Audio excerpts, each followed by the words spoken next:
I moved to Chicago in 1980 to go to school at Northwestern University.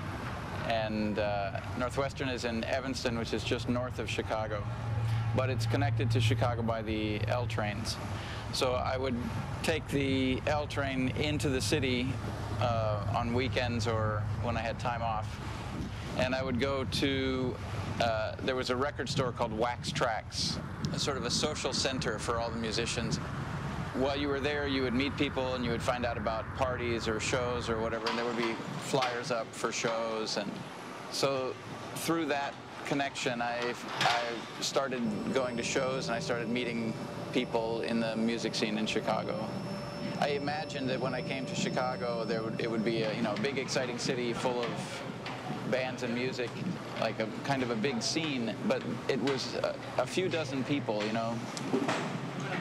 It was an incredible collection of people, too. There were people like me, students, people who'd been through the rock music scene and kind of fell out of it.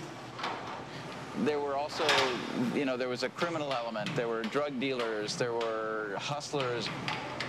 The unifying characteristic of the people involved was that they were unwelcome elsewhere, that they were real fuck-ups, total disasters in the straight world.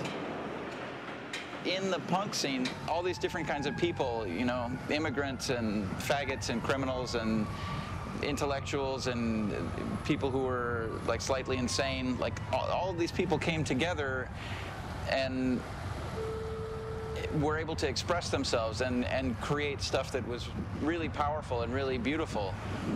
And it was a big education for me because it made me realize that there was value in all kinds of people, and that no matter how stupid or trivial or ugly someone or something was, that behind it there could be some grain, some kernel of brilliance,